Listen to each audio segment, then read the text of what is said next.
Welcome to Chapter 5, Part 3, Microbial Metabolism.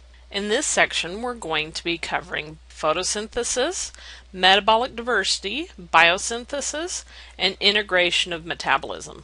In photosynthesis, we're going to be talking about the two different parts, light-dependent reactions and light-independent reactions. Light-independent reactions are also called carbon fixation reactions. Before we start talking about photosynthesis, first let's talk about the forest before we get confused in all of the tangle of the underbrush. Yeah, it's a bad joke, but it's appropriate for photosynthesis. Photosynthesis is the most basic of anabolic processes, the most basic of processes where we're putting together smaller molecules to make bigger molecules. And what's happening with photosynthesis is we're taking energy from the sun, we're taking energy from light, and we're converting it to chemical energy that the cell can store for later use. Now, you as an animal cannot take light energy and use it to make sugars. We just can't do it.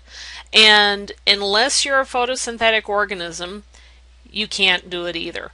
All of life on Earth is dependent upon photosynthesis. So understanding photosynthesis and how it aids in the greater life process of the biosphere of Earth is an important thing. Now, on to the underbrush. Photosynthesis is divided into two different types of metabolic pathways, the light-dependent reactions and the light-independent reactions. This is kind of like the difference between glycolysis and the Krebs cycle. Glycolysis and the Krebs cycle work together to generate ATP through the breakdown of sugar, but they're two separate processes. The cell can use either one or the other depending upon its needs. Photosynthesis is similar. There's two different sets of reactions that the plant or the photosynthetic bacteria can use independently depending upon what its needs are. So let's talk about the light-dependent reactions first. What happens is light comes in and hits chlorophyll. Chlorophyll is a molecule that when you look at it, it looks similar to hemoglobin. There's magnesium in the center, and the light excites an electron of the magnesium, and that generates energy. That electron is removed from the chlorophyll, and it's passed through an electron transport chain. So this is like what's happening in mitochondria. Enzymes of the electron transport chain take the electron, pass it from enzyme complex to enzyme complex. In the meantime, hydrogens are pushed to the other side of a membrane. This is sounding familiar, isn't it? In the process of which, when those hydrogens want to come back to the other side of the membrane, we have, guess what, ATP synthase. We open a hole, the protons come through, we've got a little turbine down here just like we do in mitochondria. Inorganic phosphate is attached to ADP and you make ATP. Now, just like in mitochondria with its electron transport chain, that terminal electron has to be gotten rid of. So NADP+, it's like NAD+, in the Krebs cycle and in acetyl-CoA formation and in glycolysis, except for this one has an extra phosphate, so think P for plant. So on a test, if you see NADP+, you know it's involved in photosynthesis. Okay, so NADP+ comes in, picks up that worn out electron. Now, because it's got an extra negative charge, it also attracts a proton, becoming NADPH. Now, just like NADH is more energetic than NAD+, NADPH is more energetic than NADP+, and it can be used in other reactions. Now, this process of using light to generate ATP is called photophosphorylation. We're using light, or photo, to phosphorylate ATP. Now let's talk about how we get an electron back to chlorophyll, because once that magnesium in chlorophyll has lost an electron to the electron transport chain, it hangs on to the rest of its electrons really, really tight. It now has a positive charge. It's not going to let any more electrons go. So we have to replace that electron so that more light can come in. The light can come in and the electron can be excited by the light and be sent through the electron transport chain. Well, it gets it from water. Okay, down here we've got a water. Chlorophyll grabs that water and just splits it into 3 parts. Spits out 2 protons, and oxygen gets spat out. Now it's all by itself, and it gets with another oxygen and becomes atmospheric oxygen, and the 2 electrons that were taken from the hydrogens go to replace the electrons around the magnesium. Now you've all heard that plants release oxygen. This is how they do it. This is where we get atmospheric oxygen from. They've done studies, paleontological studies, and they've found from looking at the rocks, actually it would be geology, that originally the Earth's atmosphere didn't have a whole lot of free oxygen. We can tell this because at a certain time period we start seeing a lot of rusting of iron. And because of this, we know that there's a lot of free oxygen because that's what causes iron to rust. Well, where did this oxygen come from? Well, about the same time we start seeing evidence of photosynthetic prokaryotes. So if it wasn't for the photosynthetic prokaryotes, we wouldn't have the oxygen that we need to breathe. There would be no electron transport chain in mitochondria, and we wouldn't be living at the high metabolic rate that we currently do. Now, the chloroplasts in plants that engage in photosynthesis, remember, they're descended from cyanobacteria, which are related, we believe, to these original photosynthetic bacteria. Aren't we glad for these photosynthetic bacteria? Aren't we glad for cyanobacteria? Let's talk about the next set of metabolic reactions in photosynthesis, the light-independent reactions. It's also called the Calvin-Benson cycle or carbon fixation. This is where all of that ATP and NADPH that's generated by the light-dependent reactions gets used up. And we use it making sugar using the stored energy of light. Now the light energy is stored in ATP. So let's take a look at the Calvin-Benson cycle. We start out with ribulose diphosphate. It is a 5-carbon molecule that has a phosphate on each end. Then we take CO2 that has 1 carbon and we attach it to the ribulose diphosphate. This creates a very unstable 6-carbon intermediate that immediately breaks down into 2 3-carbon molecules with a phosphate on each end. Doesn't this look familiar? This looks like something from glycolysis, doesn't it? In fact, from here on out, it's going to look like we're running glycolysis backwards. So to run glycolysis backwards, it's going to take energy because these are endogonic reactions. So ATP that's been generated by the light-dependent reactions goes in, and we also need the energy from NADPH. It goes in, and we make G3P. You remember that from glycolysis? There's a reason why I mentioned G3P. Well, you'll notice that there's, 6s off to the side here. I'm not going to make you remember that. Just remember that some of the G3P gets funneled off, and we use it to make glucose and other sugars, and then we animals come along and eat the plants, and we get our glucose from there. But some of the glyceraldehyde 3-phosphates get regenerated into ribulose diphosphate, and we need more ATPs from this. Okay, and so the cycle goes around and around and around. In the way of it being a cycle, it's similar to the Krebs cycle. What we start out with is what we end up with, but we're also putting in CO2, attaching it to a carbon backbone, and we use that to make other molecules. I've used glucose as this example, but you can take glyceraldehyde 3-phosphate and you can make amino acids out of it and all sorts of good stuff. Okay, so light is not directly involved in this, but if the light's not shining, you can't run the Calvin-Benson cycle because you run out of ATP. It's kind of like if the power goes out and I happen to have an electric stove, I'm not going to cook much because my stove is cold. So it's a similar type of thing. So even though these are light-independent reactions, they're being fueled by the light-dependent reactions that generates all this ATP and NADPH. Now that we've been wandering in the trackless jungle of metabolism, let's fight our way free of the forest and take a look at the entire forest again. Let's go ahead and from here on out, we're going to take everything we've learned about catabolic reactions, the reactions where we break down molecules to make energy, and anabolic reactions where we build up molecules to store energy, and we're going to look at how organisms, all life, use these depending upon what enzymes they have. And this is called metabolic diversity.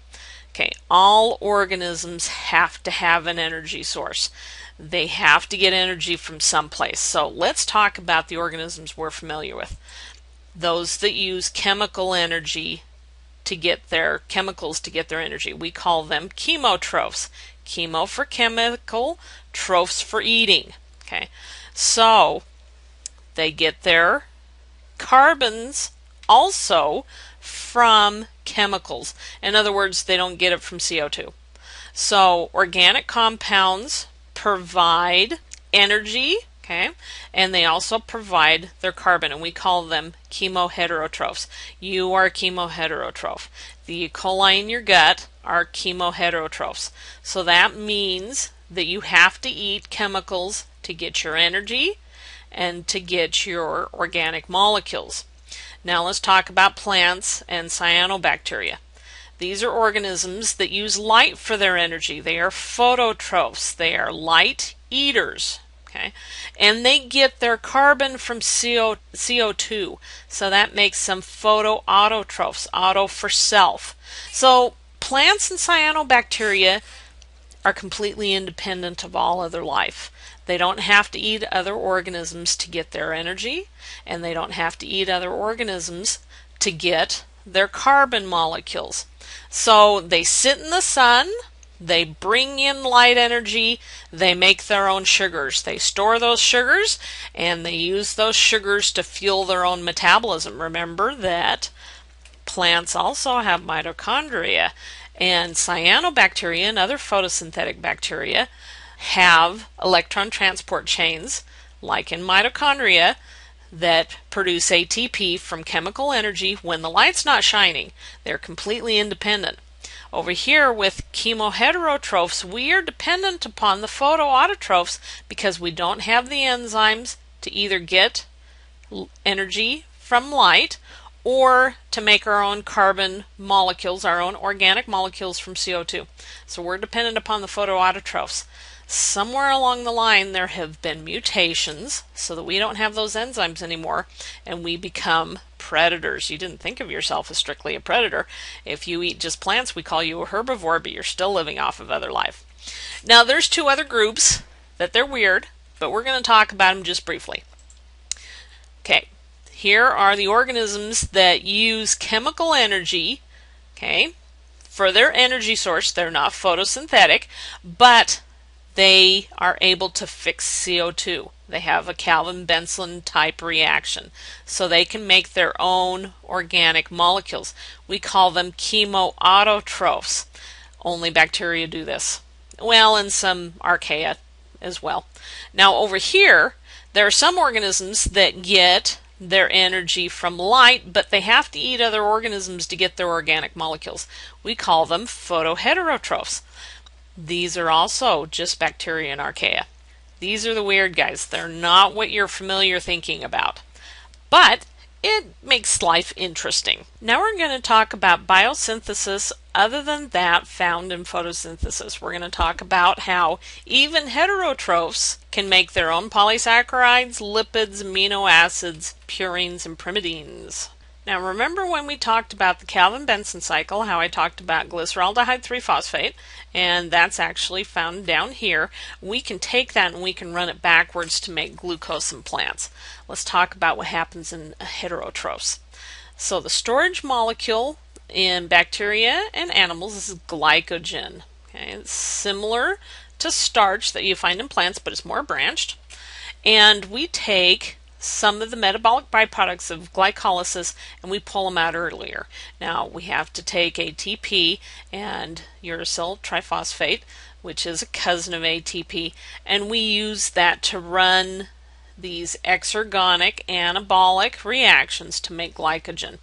Now we can take fructose 6-phosphate, if you're a bacterium, and we can run that through anabolic pathways to make peptidoglycan. You remember what peptidoglycan is used for in bacteria?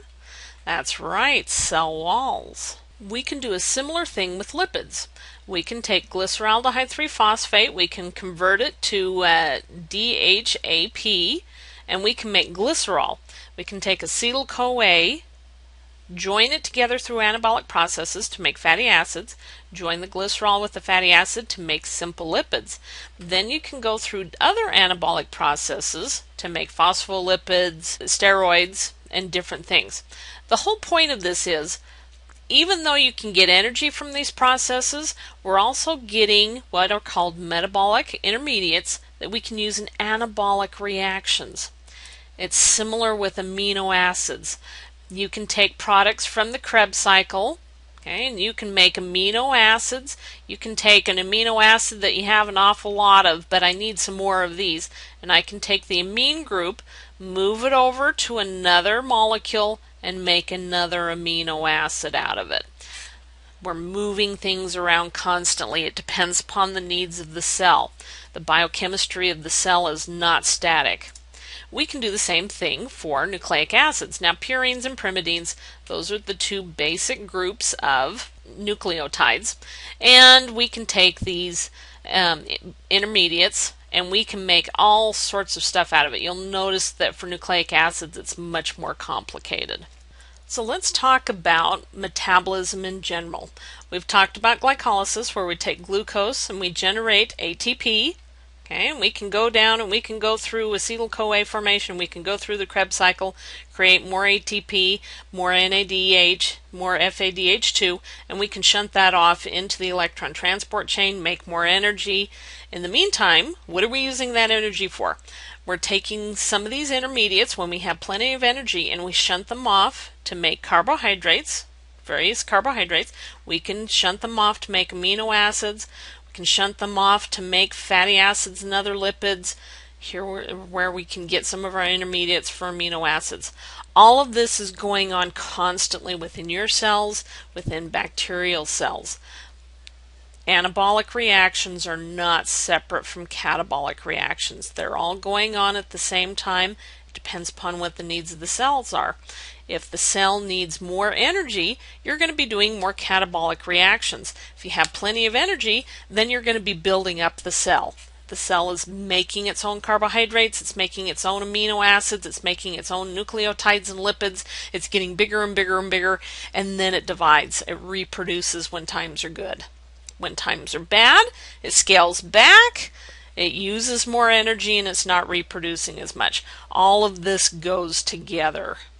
Okay, you've probably felt like I have flipped your brain inside out, but just think of all the glucose your brain is using, generating all of those neural connections so you can remember all of this stuff. Okay, this is what I want you to remember in the summary portion. These are some good charts that I have for learning Chapter 5 Metabolism. And believe it or not, we're going to be using some of this information later on when we talk about growing microbes in the lab. You have to understand their metabolic pathways so you can understand what to feed them. We're also going to be using it when we talk about inhibiting growth of microorganisms. You don't want your microbes getting to your food before we do. We're very jealous of our food. So, do not despair, and go over this as many times as you need, and also take the Troublesome Topics survey. Let me know what parts you want me to go over again in lecture.